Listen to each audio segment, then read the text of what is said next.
She won most talkative in high school, and she has been running her mouth ever since. Welcome to the Lisa Fisher Said podcast with your host, Lisa Fisher. Okay, so Ben Tanner's here for the science. It's the science of intermittent fasting because you've got that sciencey mind, but you also have the background in intermittent fasting. Tell me how you came to the table of intermittent fasting and the table where you only eat about 4 hours a day, that table or whatever. Yeah, it varies. I mean, my own approach varies, but so it's been a kind of a long, weird journey. I went to podiatric medical school after college for a few years. And then eventually I got exposed to the physician assistant career and decided I wanted to switch and be a PA instead. I love PAs. And so I did both of those schoolings, and we take biochemistry classes and physiology classes, and we talk a little bit about nutrition. Honestly, not a ton. That's one of the... But wait a minute. More than the medical field, traditional Western conventional medicine does. They don't take any nutrition classes in traditional conventional medical school. Well, so basically that's what I experienced, because when I went to podiatric medical school, it was a school where we took almost all the same classes as the medical students, as the regular medical students. I thought because you cared about the pinky toe, you would have done more with nutrition. Yeah, well, that's... You got to know about nutrition to know about the toes. That's true. But anyway, my medical school experience was taking mostly like 80 to 90% of the same classes, especially during the first 2 years, as the regular medical students. And so I did have that traditional Western medical education, and then kind of repeated it again in PA school, except of course it's kind of compressed. It's a little shorter. And then I started working as a PA. And so I wasn't thinking much about fasting at the time. But I had never really done any fasting other than for religious purposes every once in a while. And then it was a couple years later. So I started working in 2014, and it was 2016 when basically I stumbled into a couple of videos and podcasts by some particular people that it taught me a little bit about the science behind fasting and also the ketogenic diet, because they're closely related. They have similar effects in the body and things like that. So I started to learn about both around the same time in 2016 and got all excited once it all kind of clicked. And I was like, oh yeah, I heard of the ketogenic diet back in med school as a footnote. This thing exists. We use it to treat epilepsy in kids when their medications don't work. And like, oh yeah, that's what happens when you don't eat carbohydrates. You start making ketones, and the same thing happens when you don't eat anything at all, when you fast. And so and then there's these specific health benefits related to ketones and other things. And so I got really pumped about it, and I started trying some different approaches to fasting. And I did a ketogenic diet for a few months as well. And the rest is history, but the rest is that I've continued to learn about it. I've read books, listened to a lot of podcasts, read a lot of articles, and then more recently started writing about it on my blog and things like that. And I'll have all the information about you in the show notes for today's episode so they can find out more about your website and what you do. Well, let's talk about the science. So when you first heard 2016, I was introduced to fasting 2017. My college son, who does a ketogenic diet, he was an intramural athlete, engineering student at LSU, came home and told me about it from the perspective of it's a health plan with the side effect of weight loss, because he loved the science since he loved getting into ketosis and all that. So that was 2017, started listening to Dr. Fung and Jen Stevens. So you were a whole year ahead of that. And we were kind of trailblazers in this. I mean, 2016, it was a fairly new topic. What was your foray into it? Who is the first person you found on your device or on your laptop listening, going, oh my gosh, you got to listen to this? So it was some of the interviews and some of the things that Tim Ferriss did and talked about. So he has had some guests who are doctors or researchers about the ketogenic diet and fasting, particularly Peter Attia and Dominic D'Agostino. So I ended up watching a video that Peter Attia did. I don't know when he did it. It was probably a good 10 years ago or so, or almost that long ago. Boy, he was ahead of his time then. Yeah, so he was on a ketogenic diet for 2 years straight, and he did this video talking about the biochemistry and his own experience and kind of why it can be beneficial for people with insulin resistance and things like that. So that video was kind of my first exposure. And then there were a few others. Like there's this podcast called STEM Talk. And it's a couple PhD researchers, and they bring a lot of other people on. That about half the episodes are about nutrition. And they had this guy on named Mark Mattson. And he is a researcher who focuses on fasting primarily. And so he's really an expert in that field, and he came on and they talked all about it, and he was listing all these different health benefits and talking about how it was really the natural thing for humans to do. It was only in the last few decades that we eat all the time. So those were kind of my first exposures. Wow. So there are a lot of really ways that this probably piqued your interest. One, from the traditional conventional medicine side, because we know that high insulin levels produce people with type 2 diabetes have feet disorders. We know. Yeah, for sure. I mean, all the time. And as a physician assistant, you also see people who have high insulin levels, and that's why they've gone to see their healthcare provider. What type of medicine do you practice, or is your specialty as a PA? I spend most of my time in the emergency room. I did family practice part-time for about a year, so I have an idea what that's like, but I've mostly done emergency medicine, and I've done a little bit of urgent care as well. Okay, but it's still, I mean, I don't want to oversimplify this, but it goes back to all the conditions from emergency medicine to urgent care to your feet to you name it. So much of it points back to these high insulin levels that our food manufacturers have perpetrated or perpetuated, I guess is the word. They weren't perpetrators. Or both. You're right, perpetrator. You perp. But it is something that we've been told, and we've said, Big Pharma just says, don't worry about your weight. Here's a pill. Yeah. And, that reminds me of a book I read not too long ago. It's called Why We Get Sick. It's by I've heard of Benjamin Bickman. He's a PhD researcher, and one of his main focuses as a researcher is insulin. So, of course, he knows all about insulin. So, in the book, he makes the point that when we diagnose diabetes, we use the blood sugar to diagnose it, because blood sugar, blood glucose, in other words, is easy to measure. We can do it with just a little finger stick, and it's on all the routine lab tests and things like that. So that's been the criteria for diagnosing diabetes for many years. But people that get type 2 diabetes eventually, which is the more common type 2, people that get that, usually they'll have elevated insulin levels, abnormally high insulin levels 10 to 20 years earlier. So if we were using insulin to diagnose it, we would be way ahead of the curve. We would find out a lot sooner.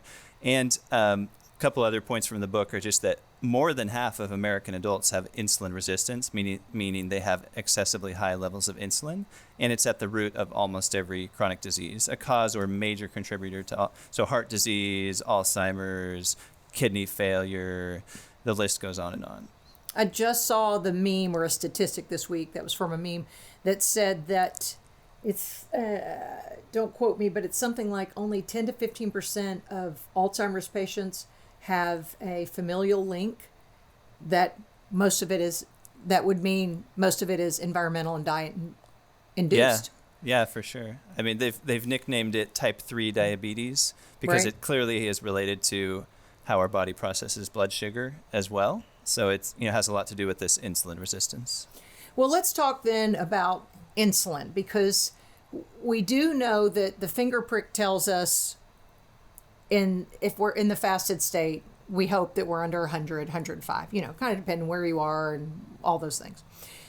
But no one really measures insulin unless you're getting a reading of an A1C, which I think kind of retrospectively looks back at like the last 90 days. Am I saying that right? Yeah. What an A1C is. But why aren't people then getting an insulin reading when they go to their doctor? Why isn't that part of a CBC?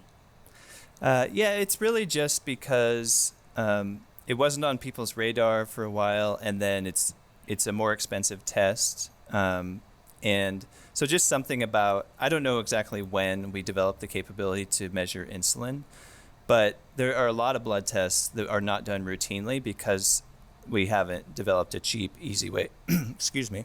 We haven't developed as cheap or easy of a way to do it. And so then they're not on the routine blood tests because they are more difficult or expensive. And that's the case with insulin. So I've never seen anyone get their insulin measured as part of like a routine physical. I'm sure in some places it's being done now, more like the concierge medicine or cash pay kind of medicine. Sure. But if you're just doing a routine kind of physical, that they're not going to check that. They will check your blood sugar and your A1C, but not your insulin. But you're saying it's not the complete picture then. If you're just doing blood glucose and A1C, because from the way what you're saying is that if we were checking insulin 10 years ago, we might have seen that we were running into trouble, because it kind of probably sounds the alarm first, right? Absolutely. Yeah. So 10 to 20 years. So let's say 15 Wow. years. At least a decade earlier, in most cases, you would find out, hey, wait, my insulin's higher than it's supposed to be. I'm probably on my way to eventually having type 2 diabetes. It might take a decade, but I probably should do something to avoid that. So people would definitely get those alarm bells a lot sooner. So it's probably part of it's a blood serum that they can send to the lab, right? It's part it's of a blood everything test. else. Yeah, Okay. I don't have a lot of personal experience with it, but it's a blood test. That's why I was yeah. wondering if you've ever done it. You may not have had, when you're an intermittent faster, we typically don't have those problems. But now I'm kind of curious. Next time I go because I do have a thyroid problem, and get my lab work done, I'm going to ask for that, because I would like to see.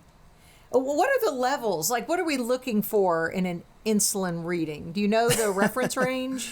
I don't remember for sure the reference range. It's a lot lower than like the American version of the blood sugar, where we talk about 100. In other countries, they use a different blood sugar scale, of course. But for insulin, it's something I don't know, but it's something more like 10 to 20 is kind of the ballpark we're talking about. And there's both a fasted insulin level, and then there's, just like you can do a glucose tolerance test. They also have like a insulin tolerance where you drink some sugary thing or whatever to see how quickly your insulin spikes. Because let's talk about insulin's role then the minute we take the bite of food. So we eat the bite of food, the pituitary signals, right, to the pancreas to release, am I saying this right? To release insulin to lower that blood glucose, because we don't want high blood glucose. Yeah, so I think it might be a tiny bit simpler than that. So the pancreas acts on its own. It has these beta cells that create insulin. So the pancreas does a bunch of different things. So people might be familiar that it also produces digestive enzymes. So if you eat a meal, first the pancreas is like, oh, look, there's some fat. Let's make some lipase. There's some protein. Let's make some protease. There's some carbohydrate. So it makes an enzyme for each one, or a couple enzymes. And then it also has this job of pumping out certain hormones into the bloodstream, and one of those is insulin. So as soon as you start absorbing that glucose from your meal, once you break down any of the carbohydrates or the sugar into glucose, and it starts floating around in that kind of local area near the liver and the pancreas, it says, hey, there's some sugar, there's some glucose, now I got to pump out the insulin. And so it starts putting the insulin out into the bloodstream. Okay, but then from those of you from the ketogenic religion, and you don't eat a lot of foods that are high in glucose, do all foods then have a glucose reading, even if they're fat and protein? No. I mean, you could have some surprises once in a while where, depending on someone's health or whatever, they might have a little bit of a glucose response, not from the food. Like if you eat pure fat, there's no glucose in that fat. But your body might respond with maybe a stress hormone comes out a little bit, just depending on your health or whatever. And if a stress hormone like cortisol or epinephrine comes out, then your blood sugar will go up a little bit. So there's other indirect ways that things could happen unexpectedly. But in general, fat doesn't affect blood sugar or insulin. Protein doesn't affect blood sugar right away. It can be kind of indirectly converted into some glucose. So it'd be a much slower response, if any. And it has a minimal response on insulin depending on various factors, like what type of food you're eating in general. And then carbohydrates, of course, are the third macronutrient, which stimulate both blood sugar and insulin. So I'm from the clean fasting philosophy, and that is meaning during the fast, I haven't eaten in 20 hours, I'm drinking green tea. And so my philosophy is that anything could trigger, because I'm not a lab rat, we know what the lab rats do, but I don't know what I would do. But anything would trigger a response, even a cephalic response, that food is incoming. So are you telling me that I could walk downstairs in my kitchen and get a tablespoon of lard and eat it, and I wouldn't release insulin then? That's correct. So yeah, you made a good point that there are other ways that people can, like if you see food and you start thinking about it, that can actually cause you to secrete some insulin. Would that happen from a a spoonful of lard? Maybe not, in terms of like a cephalic response with insulin, but if any, it would probably be very minimal response. So a lot of people do this where they'll do fat fasting, is what they sometimes call it. Yeah, what is that? Basically just means you consume only fat. And so you use the fat as a supplement to boost your ketone levels and boost your energy levels. So whether it's lard or more often something like coconut oil, butter, or MCT oil. The coconut oil and the MCT oil specifically help you make more ketones more quickly. And so people often put one of those three in their coffee or their tea. Or you can eat it by the spoonful. They're actually not that bad. Like we're kind of conditioned in the West that like it's gross to eat fat by itself, but it's not really that gross. But anyway, yeah, that just helps you have both fatty acids and ketones to use for energy. So oftentimes people might feel a little more energized after doing that, both mentally and physically. Well, I heard Dr. Fung say, I never understood why I had so much energy during the fast. Like, again, I'm 20 and a half hours, close to 21 hours. I read teleprompter copy just a couple hours ago, all in the fasted state. I feel great. And I could even go several hours before eating tonight. And I might or I might not. I mean, that's the great thing about fasting. You know, I'm not trying to starve myself. I want to eat. But he explained that, because my son always said it's because you're producing ketones. But he went even deeper and said, actually, the adrenals get involved and you produce adrenaline during peak times in the fast when you reach autophagy, which is the term we talk about, that cellular clean out that's absolutely magical. So did you know that it's adrenaline? Do we also produce that? Is that different from ketones? It's different, and yes to all. So ketones could happen in the short term or the long term, depending on what type of food you're eating when you start fasting. Because if you're already on a ketogenic diet and then you start fasting, like you already have some ketones in your bloodstream, and you already have the cellular machinery ready to make more. So it's a little smoother transition. If you started fasting with no ketones in your bloodstream, they would gradually rise over the first 2 to 3 days. But especially if you fast more than about 24 hours, that's where you kind of get more into the what Dr. Fung was talking about. And he often calls these the counter-regulatory hormones. They're the things that they do a few different things. They're kind of the opposite of insulin. Insulin pushes blood sugar down, and these ones push blood sugar up a little bit. So they're countering each other. Yeah. And so when I say these ones, I mean adrenaline, also called epinephrine. Okay. And then there's norepinephrine, which is like the sister hormone to epinephrine. And there's also growth hormone and cortisol. All of those are kind of in that category, and they have slightly different timelines and whatnot. But all of those go up a little bit when you're fasting, especially more than like 24 hours, something like that. So if you fast for a few days, those all kick in quite a bit to varying effects. So when you started, Ben, in 2016 with fasting, what was were you an intermittent faster with a daily eating window? Were you doing extended fast at first? What were you doing? Actually, I started with the 5-2 diet.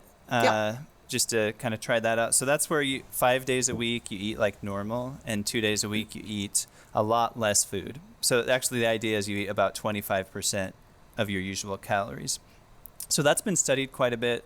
It was originally for breast cancer, people who are receiving treatment for breast cancer, and then it's also been kind of studied for weight loss, and definitely seems to work well for various health benefits, including the cancer, like survival, but also like maintaining lean body mass and things like that, compared to the people who just did the traditional diet. So I did that for a few months, pros and cons, but eventually I started doing more like the regular time restricted eating some of the time.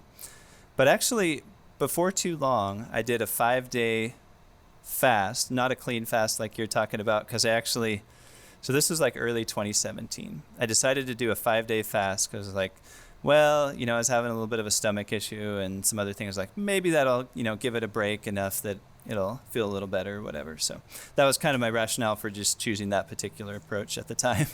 But I did it, but I was eating like 200 calories a day. So I had read a few things. So I was like, oh, I'll try it this way where, to like still have a little bit of protein coming in. Like bone broth or something that you actually chewed and swallowed something?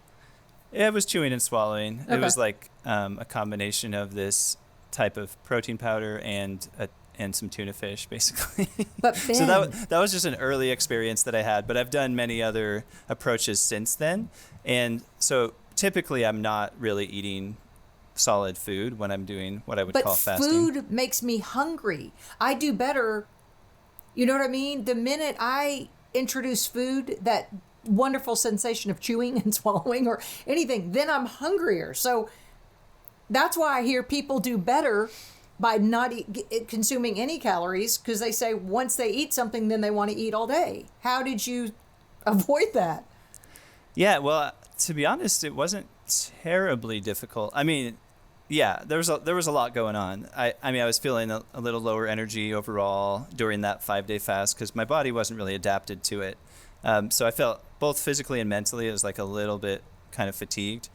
And then as time has gone on, my body's gotten more adapted to using ketones and using fat for energy and things like that.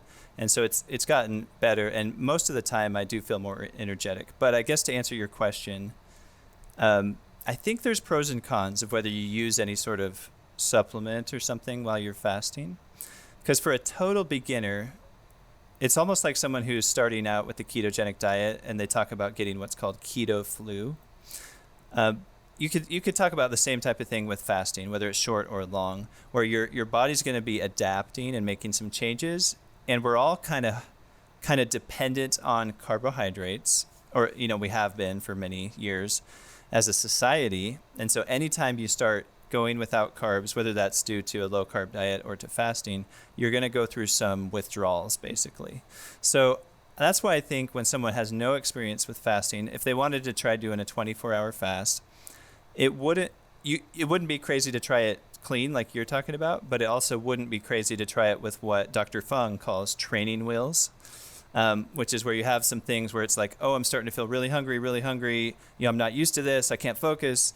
And then you just consume a small amount of something that just gives you just enough of a boost without totally disrupting your fast. And that could be the bone broth that you mentioned. Chia seeds is another one that he and Megan Ramos bring up a lot. Both of those are great. So sometimes it's really just the salt that you need, and so that's where dill pickles can be a great option because they're really high in sodium or salt, but they have almost 0 calories. And then there's a bunch of other stuff, but the idea is you don't want like sugar or processed carbs or anything, and you want it, if possible, to be like a really low number of calories, so it's not really revving up your digestive system that much. And you could do the pure fat fasting, like I was talking about, where you take a spoonful or two of, say, coconut oil, because that'll boost your ketones and just boost your energy a little bit. So those are several different options, but like those are the training wheels, or that's the dirty fasting or modified fasting. Sure. Some different terminology. Or, and it has pros and cons, because, yeah, will it make you feel hungrier afterwards? Maybe. Kind of depends on you, and it depends on what you eat when you're doing it. Well, that's true. I'm trying to think of the times that I have triggered hunger. Once was accidentally.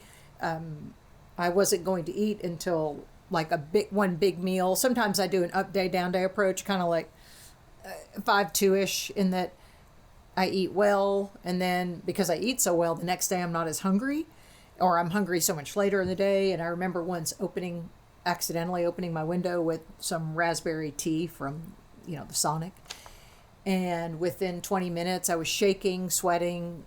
I felt nauseated, and it's because I was really in some type of hypoglycemic reaction because I hadn't eaten in a while, and I thought that was going to tie me over. In fact, it wrecked my day. I mean, it really sabotaged me, because of the way it made me feel. But that was a high glucose. That sweetener, it was no calorie. That's what they're selling you. Girl, it's 0 calories. Come on, put some in your tea. You're an intermittent faster. Come on, put some in your tea. Oh, is that right? So it had a sweetener but no sugar? Is that what you were drinking at the time? I guess so, because Okay. it was, I remember when I went through, I was at Sonic and it was 1 o'clock or whatever in the afternoon. I wasn't going to eat till 5 that day. And I said, oh, I'd like an unsweetened iced tea. She said, would you like raspberry flavoring with that? It has 0 calories. I go, okay. Never again. That was, like 2018. I'll never do it again. I remember the day because of the reaction that I had, and that's what I was picturing, that my brain got involved, told the pituitary, food's incoming, or my pituitary then told the pancreas. Pancreas got so excited, got to release all my digestive enzymes and all the things, and there was no food. Because that is not food. But your brain doesn't read labels, so your brain doesn't know. And I felt so much worse.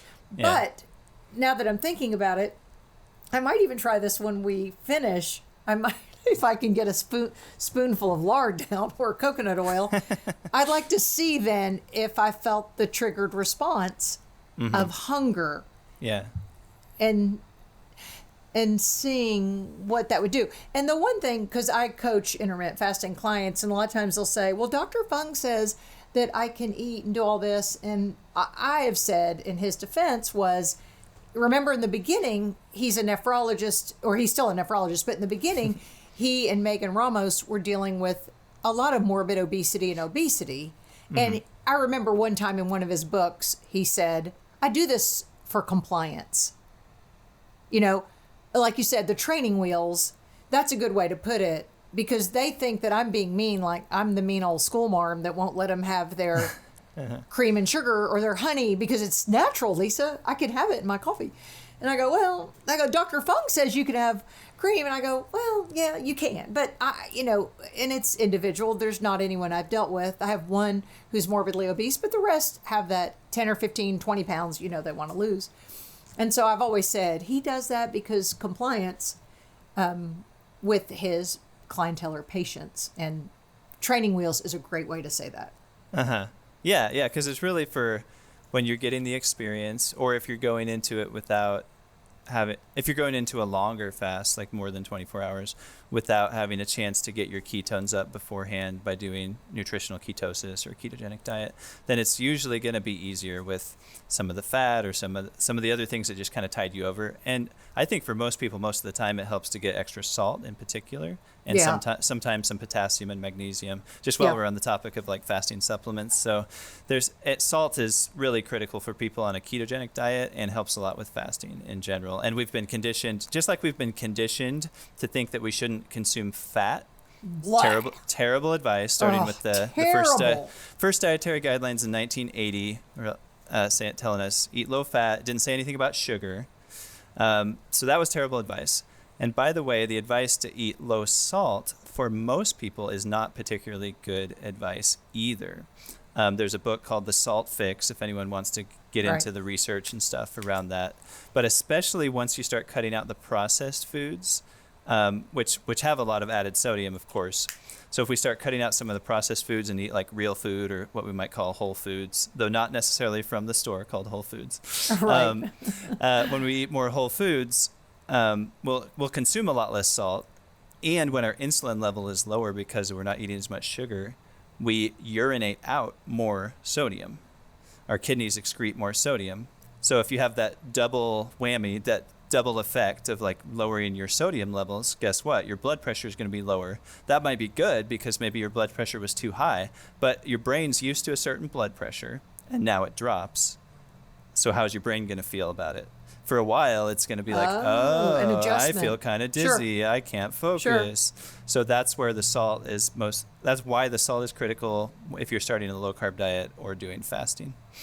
And I would say also the good salt, the Himalayan salt, the not the stuff with not the crap, not the iodized, whatever that salt with the blue label with the girl with the umbrella, not that one. I think it's called Morton. Yeah, Morton. Yeah, not her. I mean, nice girl, I'm sure, but not that salt. The good salt, because again, I think we're now in this movement in 21st century that we're looking in the whole foods. Lowercase W, lowercase. Right, lowercase, for sure. Foods that are as whole as they can, that we're trying to cut out processed things, and some of those salts are highly processed. Yeah, or they, just like the sugar, you get most of your sugar usually and most of your sodium from processed foods. Most people do. So if you're making your own food or eating unprocessed foods, you're not going to get nearly as much sugar or nearly as much salt. And so you don't need to supplement your sugar, but you might want to supplement your salt when you make those kind of changes. Right. And I saw where one of the, I don't know if Dr. Hyman said this, I think he did, that if you have high blood pressure, he said if you cut out the processed foods, he said that it's not the salt that's the problem. He said that processed foods also complicate things and will increase your blood pressure. Absolutely. I was just reading one of his books, and he talks about how sugar gives you high blood pressure. And that's that's largely because of that insulin connection. Higher insulin makes your blood pressure get higher, partly because insulin acts on the kidneys and causes you to retain more salt. Well, let's talk about if somebody's listening right now, because a lot of times I talk to people who have had successful intermittent fasting journeys. You clearly have. How much weight did you lose? Did you need to lose any weight? Not that much. Right. Yeah, I was never like super obese. I just like modestly overweight. So I mean, 10 to 20 pounds kind of range. Right. So it wasn't like a big deal in terms of weight loss. Right, but it changed your life in the way that you approach things. And that's me. People are like, well, how much weight did you lose? I go, well, I dropped a size or two, or maybe a size. Yeah. It was not even 10 pounds, but it changed my thinking. We're in my closet now because this is my studio. I just moved. And I never have to worry about getting in the back of the closet for clothes that, the bigger ones that don't fit, because I'm the same size. I don't change. So and that's what I love, the freedom of, I do not worry about weight gain or weight fluctuations even. Just don't worry. I do the same thing. Just where I am. But somebody listening right now, Ben, who's really new to intermittent fasting, what would you tell them? What's a good starting point? What's your recommendation? Yeah, so actually, recently I saw a post on social media that kind of changed my thinking just a little bit, because I used to say like, start shortening your eating window just a little bit at a time. Yeah. Which is fine. But maybe an even better first step that kind of comes before that is to cut out snacking, at least part of the day, if not the whole day. And that is especially relevant after dinner, because if somebody stops snacking after dinner, guess what? They're already doing time-restricted eating, or what we would call intermittent fasting sometimes. Because if you think about it, if you have a dinner at kind of an average time, like 6 or 7 p.m., and then you don't eat after dinner, it's going to be 13, 14, 15, maybe 16 hours until you have breakfast. So the snacking is really that, along with see if you can start replacing some of the processed food with real food, because that alone is going to start helping your body make some of the same improvements. So that you could do that for a couple weeks before you even begin. But then cutting out the snacking would be kind of the first step in terms of working towards intermittent fasting. Then what do you think about snacking in between meals? Well, I think it can be okay. There's different schools of thought. The thing is, when you're doing time-restricted eating, which again is just like fasting less than 24 hours, where you just eat your food in a shorter window of time. When you're doing that, it's important to have proper full meals with good quality protein, healthy fats. So eat plenty of food at those meals. So the problem is, if somebody's snacking a lot, they might, just like kids, that's why the parents tell the kids not to have a snack before dinner. You're going to ruin your dinner. Yeah. Right. So if you know yourself well enough to know if I eat this, these vegetables or whatever, a healthy snack, if I eat these, I'll still eat my proper dinner, then maybe it's okay. But if you know yourself and if I have that snack, I'll probably not eat enough at dinner, and then I'm going to get hungry during the night and so forth. So that's kind of the pros and cons of the snacking in between meals when you're doing intermittent fasting. I was listening to Dr. Fung today. It's like I have my Bible study, and then I see what Dr. Fung says. and he was just reminding people the dangers of processed foods. I don't think we can say this enough, the dangers of processed foods, because he said, and you know this, the way it circumvents your brain's ability to recognize satiety. Because the food manufacturers spend a lot of money to keep you going back to that bag of potato chips. Yeah. And the potato growers of America don't spend a lot of money to get you to go back and have another baked potato, right? So those foods are programmed. I mean, in a lab. Talk about your lab rats. We're all lab rats. You know, the foods are programmed so that you can't eat just one. And that's why he says my favorite quote of his is, obesity is not a caloric problem, it's a hormonal problem. Yeah, for sure. So that's a good point. It's probably worth acknowledging, because we harp a lot on the processed foods and not eating as many processed foods. But that's much easier said than done, because in the modern food environment, almost literally on every street corner, you have fast food or a convenience store. For sure. Where you can get cookies and donuts and whatever, soda. And it, like you said, it's engineered. The type of food that we get in packages or at a fast food restaurant is engineered to be so easily consumed, go down so smoothly, and to make us want more. And I know this is a little bit controversial to say, but it's literally, in my opinion, addictive. Absolutely. It checks all the boxes. Absolutely. If you like define what an addiction is, it checks every single box. And some people would be like, "Oh, I eat sugary stuff, and I'm not addicted." Sorry. I would compare it to alcohol then and say, well, yeah, just because you can drink and you're not an alcoholic doesn't mean that there aren't alcoholics. But I think actually most people are addicted to sugar, whether they admit it or not. Because how are you going to find out? Because if you never stop eating it, then you never go through the withdrawals. But it's just to varying degrees. Let's put it on a spectrum. Like some people have a little harder time. Like I certainly have experienced this where it does all those things that addictions do, where like I'll have it in secret. I'll go hide. I don't want other people to see. I'll lie, cheat, and steal. I'm mostly kidding. But in order to get more sugary stuff to eat, when I was a kid, I certainly did sometimes. And so just all that to say that, you know, however much you kind of buy into the idea, I wouldn't call it food addiction. I would call it more like sugar addiction, because it's not all the food, it's certain foods, right? And that it's ubiquitous. It's all around us. It surrounds us on every side. And when you go to someone's home, they're usually serving you or offering you similar things, often, you know, sweets and treats. Or for all the holidays, which there's like 30 different ones throughout the year. Right. So, and everybody's birthday, and, you know, Everybody's birthday. Every weekend.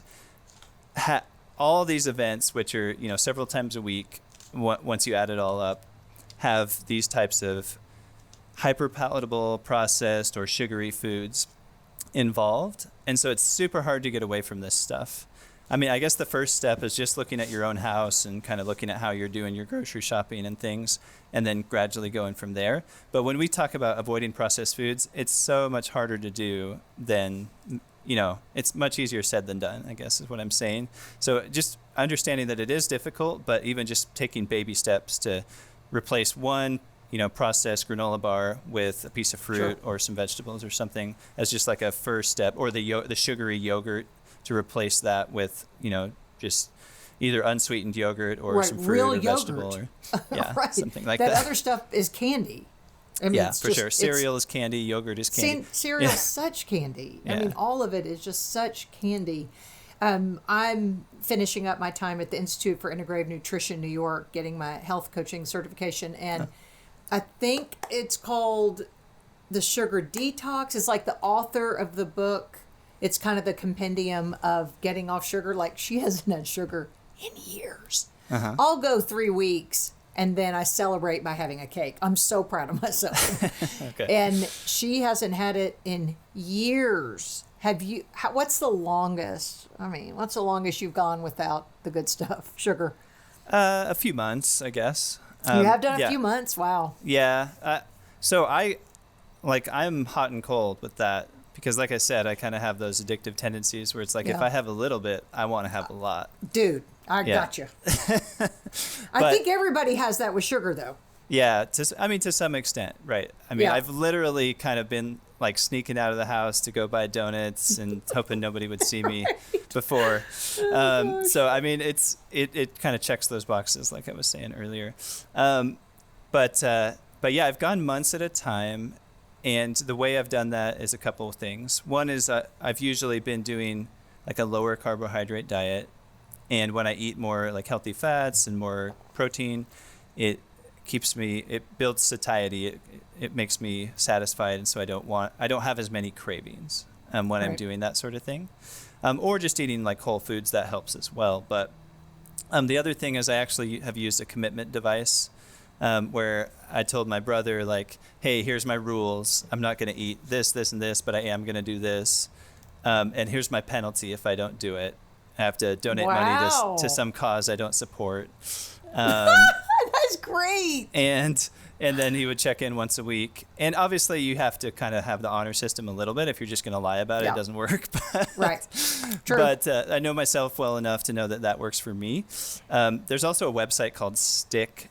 It's with a double K at the end that you can make these kind of commitments, and you can share them with people or not, and you can have a penalty or not when for the same kind of thing. So for some people, it works better just to just get off all the sugar if they lose control when they have a little bit. Yeah. It's so hard. And we're recording this in the fall, so we'll air this in September of 2021. And, that's when you start pre-gaming for Halloween, Thanksgiving, Christmas, and New Year's, and then Valentine's Day, and then Easter. I mean, wow, it is. It's just so hard, and that's where we talked about the cephalic response. That's when the brain. That's like when you walk through the airport and you smell Cinnabon, and you think about it so much, you could finally. If you sit there and daydream enough about it, you could release insulin. I mean, you could break your fast. Now, Jen Stevens, who I call the mother of intermittent fasting, says, don't worry about what you can't control. I mean, we're only worry about what you put in your mouth every day and not in the time of day, not the fact that you're walking through the airport and you're going, wow, that smells really good. But it goes back to what Dr. Fung said, that obesity is not a caloric problem, it's a hormonal problem. And so we're talking about all these hormones. He even goes, because, he gets nerdy about it, and I think it's so cute. YY peptide, isn't that one of them? Yeah, satiety hormone or something. That's the satiety hormone. So leptin. I think so. So let's go over this. Ghrelin is the one that I always tell my clients, when your stomach growls, it's the ghrelin. And you can't outrun ghrelin, because we talk about The Biggest Loser. There's never been a reunion show. Right. Yeah. Because they lowered their metabolic rate by reducing their calories. Mm-hmm. And that's what I was hearing him talk about, that anytime you reduce your calories, you just increase your leptin, because your body protects you. Yeah. Hormone. So just to kind of hit on that a little bit. So it's pretty clear that hormones are the major driver of obesity. And a good analogy I heard recently was, in general, we kind of look at someone who's fat and we shame them and say, oh, you just eat too much and you're lazy, you don't exercise. But a good analogy is puberty. So you see a skinny 10-year-old girl, and a few years later, guess what? The shape of her body has changed. And it's not because she exercised more or less. It's not because she ate something different at all. She was probably eating exactly the same thing. I mean, maybe not exactly, but she could have been eating exactly the same thing, and her body changed dramatically. And guess what? The difference was, of course, the hormones. So those are different hormones. They do a slightly different thing, in terms of fat distribution and stuff like that. But in general, when it comes to obesity, it's mostly insulin. Stress hormones play a role, and there's some other different things, but it's mostly insulin because, as I mentioned earlier, most people have abnormally high insulin levels because of all the processed food and the extra sugar that we eat.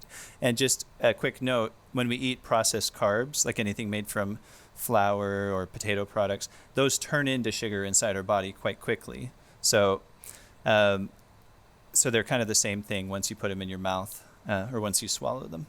But anyway, because of all the processed food and the extra sugar, our insulin levels are high. we get this insulin resistance where our body doesn't respond to insulin as well because it's too high and it has to protect itself from this excessively high amount of insulin. But the high insulin has all these downstream effects of causing diabetes, heart disease, high blood pressure, dementia, kidney failure, infertility, and the list goes on. But the original topic was obesity, so high insulin also is like fertilizer to fat cells, as Dr. Hyman says sometimes. Yeah. It promotes fat storage. So when your insulin is high, you get fatter.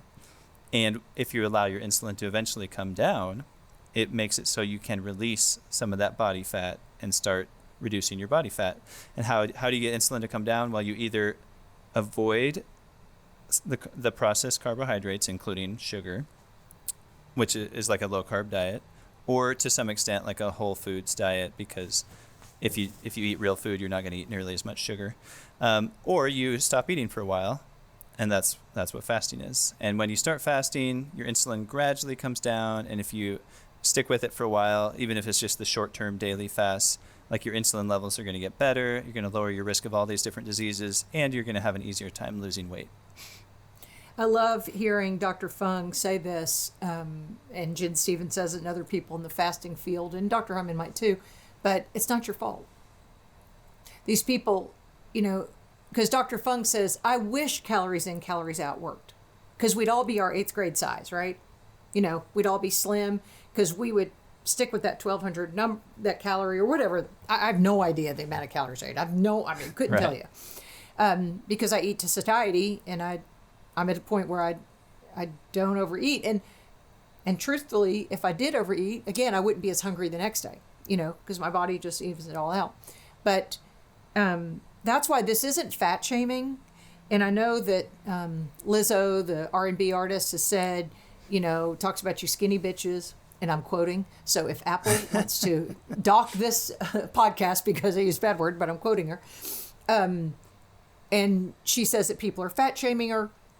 And I've heard Dr. Hyman and other people say about people who are obese, we're not fat shaming you, but we are telling you that you have a health issue. I mean, it's hard to say this now without someone's going to cancel me when I say it, but it's hard to say that fat people, the truth is they're not healthy. I don't care what you weigh, but someone might say, well, my blood glucose is fine, but now you're challenging me and other people, check your insulin. Mm-hmm. I've never thought of that, because I have overweight clients who will say, no, my blood sugar's fine. But now I'm thinking, hey, next time you go, ask for your insulin. Yeah. Yeah, good point. Yeah, I guess there's a lot of ways to get canceled these days. Yeah, right. I'll leave that part at that. But in terms of telling the truth. Telling the truth is getting people canceled. We know that. Yeah, sometimes. But you make a good point. So there's a lot of body image issues, and I think that's right. And then there's the bullies, and kids like to pick on each other, and so that's where a lot of the fat shaming comes in.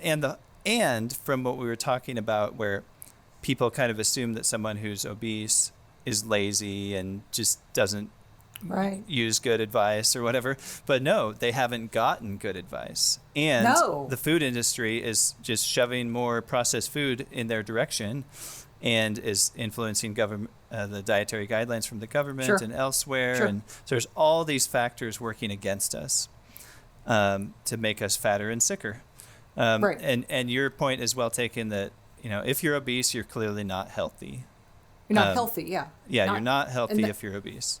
Right. Has nothing to do with your appearance or whatever. It's about health, because if someone is obese, that means they're probably going to get diabetes and have a whole bunch of other health problems that are going to make their life miserable and cost them a lot of money and, cause them to die at a young age. And pain and suffering. Yeah. I mean, look at from Dr. Fung as nephrologist, as a podiatrist. I mean, again, we were talking earlier about feet. The problem, I had to go to a podiatrist a year ago. I have a bunion, which is, could you fix that right now? Just zap it away. But when I was in there, I promise you I was the only person in that waiting room under 200 pounds. And I'm, in the 150s, I'm 5'8". Because so many people are there for diabetic complications. So that's what I'm saying. No one thinks about that. But then the other thing, I have one client who's lost, he's gone from 360 to 280 in about 3 or 4 months. I mean, he tells his story, so it's okay if I share it. But he's one of the most famous chefs in the state of Arkansas. And when he went to his endocrinologist recently, because the endocrinologist hadn't seen him, last time he saw him, he was 360. He sees him 2 weeks ago, he's 290. He was like, "So, doc, what do you think?" It was almost like the doctor was mad. Because the doctor may not get to go to Cabo next year because he's not going to prescribe him. He doesn't get any more metformin. I mean, I hate to tell you people that, but the carrot that dangles right here is the incentive. They're incentivizing physicians and the healthcare community to write more of these prescriptions. And so that's one thing of that. So the doctor, he said, "Well, doc, I've been doing intermittent fasting." And he said the doctor just shrugged his shoulders, said, "Yeah, whatever works." He was like, "Well, why would..."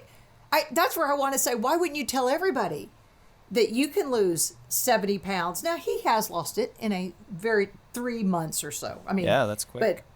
But obese people, once he started listening to Dr. Fung, he started doing 42-hour fasts, and he's in a kitchen all day with food, this wonderful food. So he has lost the weight in a short amount of time. But he said the doctor didn't high-five him, which I thought was interesting. And then the other component to that is, if you talk to anyone, I mean, you know this, they get the type 2 diabetes diagnosis, the doctor gives them metformin or puts them on insulin or whatever they're taking. And a month later, guess what? They just gained 20 pounds because insulin's a fat-storing hormone. I mean, yeah, absolutely. That's the first education people need then when they go to a physician is, you need insulin, but it's going to make you fat and kill you if you get too much. All right, we're done. That's your 10-minute visit. Yeah, and that's a good point. We probably shouldn't be giving insulin to type 2 diabetics. It makes their condition worse. And this is not medical advice, so I just want to go ahead and make that disclaimer. We are just talking as two people who have studied and witnessed what intermittent fasting and reducing insulin can do. Okay, you have the floor again. Yeah. So of course, like you said, nothing on this is individual medical advice because we don't know your individual circumstances, but in general, and you'll see this in like that book I mentioned earlier called Why We Get Sick from Ben Bickman. Yes, I have that written down. He specifically talked about that and explained why giving insulin to someone. So type 2 diabetes by definition is you have too much insulin. Right. And if not by definition, then by reality. Like that's what causes That's what it means. Right. And so I can't remember what analogy he used, but it's like you have way too much of something and then you give more of it and you think that's going to make it better. Isn't that the dumbest thing we've ever heard? And it's for the other reason, what I mentioned earlier about this is how we diagnose and monitor diabetes is with the blood sugar, not with the insulin. If we were looking at the insulin and using that to be like, oh, the insulin's too high, we need to do something to get it down, just like we do with the blood sugar. The blood sugar is too high, we need to do something to get it down. Right. So one of those options is to have you inject insulin. That'll get it down, then your blood sugar is lower. It also makes you fatter and sicker, but that's okay. So, but if we backed up and said, oh, your insulin's too high, we need to get it down, how would you do that? Well, you can't inject anything to do that. So you would have to take away some of the sugar, carbohydrates, or go without food for a while, which is fasting. Right. And then you don't get your trip to Cabo. That's my point. Yeah. And it's because if you know anyone, I remember we had a neighbor who was a senior in high school, and my son even came home and said, "Mom, have you seen, Allison?" I said, "What?" And he goes, "She's down to 90-something pounds.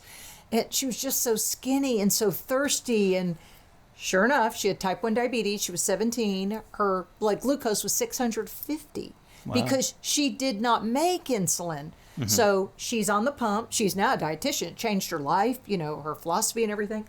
And with that, she gained about 20 pounds, probably 30 pounds in about 3 months. It got her up to, she was in the 90s. She was way too thin, but that shows that she couldn't. You have to have insulin. I understand that, but too much of it is just not our friend. For sure. And that's it. And that's it. Nobody is educating people on this. We spent so much time and money educating people on low fat and low salt. Oh, yeah. And again, I mean, you look, there was money involved in that too. So big time, yeah. There's no, and that's it. There's no money involved in telling people to not eat as much during the day, Eat what you want, just cut the amount of hours. Then the doctor goes, well, shoot, what am I going to do? Well, tell them not to eat as much. Okay, one more nerdy question, and then I'm going to wrap it up here. Okay. I'm hearing about MTOR. I hear Dr. Mindy Pelz talk about it. I've heard Dr. Fung. Do I want MTOR or don't I want MTOR? So it's not a yes or no. The answer is you want it in certain places at certain times. So it's a hormone too, I guess? I don't think you would call it a hormone, but I could be wrong about that. Okay. More just like a little molecule that lives in certain places in our cells and stuff. Okay. So basically, mTOR is this thing that goes up when you consume protein. More than anything else, that's what stimulates it. Okay.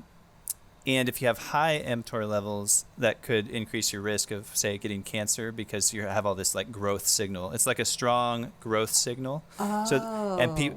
So if you did like a mouse experiment and you made it so some of the mice don't have any mTOR, they would not grow as much, but they might not get cancer as much. And I could be messing some of this up, but the basic idea is it's a growth signal mainly in response to protein. Some people talk about how it might be better for your longevity to just have lower mTOR levels in general. Got it. There are certain molecules certain like supplements out there that kind of lower mTOR.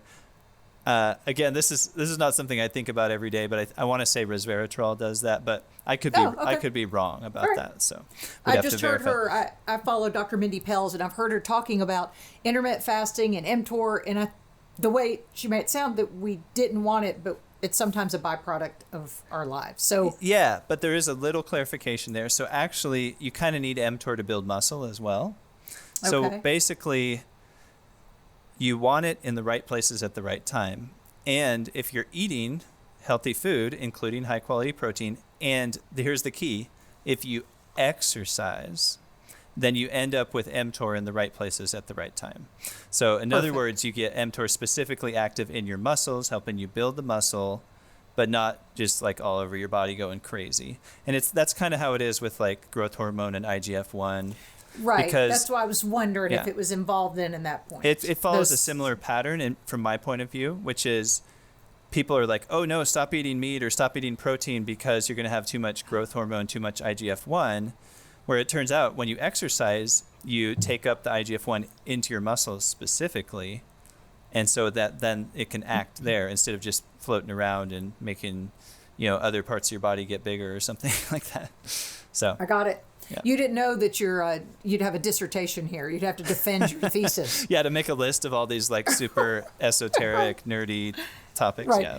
Yeah, well, I'm kind of esoteric and nerdy myself. Well, great job, Ben. I've got all the information, sending everybody to your website. You keep the fast. So what's today? When are you going to break your fast? When are you going to open your feasting window? Oh, good question. So I'm in the Pacific time zone and it is 1 p.m. Okay. Already. Wow. Didn't realize it was that late. And I haven't eaten anything today. And you haven't died. Yeah, I haven't died. Isn't that amazing? So I ate relatively late last night in this particular case, just since we're talking about today. So it's only been a little over 12 hours since I ate. And so I don't know when I'm going to eat, but I probably eat pretty soon. I usually do at least 12 or 13 hours, but then sometimes I go 14, 15, 16. So I'm one of those people that doesn't do it the same way every day. I kind of play it by ear. Which is a good thing. Yeah, and I kind of wait and see how I'm feeling. I might get busy with something. Eventually, I'll feel like I want to eat something, and eventually I do want to eat something because I don't want to wait till the very end of the day, right? So, but yeah, so maybe in an hour or two we'll see, or maybe just as soon as we're done, we'll see how I'm feeling. But and maybe if it's okay, I can just mention. So you said you were going to send them the info. It's fastingwell.com is the website. That's my website. I have a blog there. And there's a freebie you can download. I'm about to change it, so maybe once this airs, it'll be the intermittent fasting checklist. So it has kind of all the things you need to think about before you start intermittent fasting. If you just go to the homepage, you'll be able to find that soon. And pretty soon I'm starting a podcast, so I guess by the time some people listen to this, maybe that will exist as well. That is perfect. Have all the information. Great job, Ben Tanner. Thanks for listening to the Lisa Fisher Said podcast. Be sure to hit subscribe and download all the episodes and leave a review, won't you? The Lisa Fisher Said podcast is produced by ClantonCreative.com. It's Lisa Fisher time.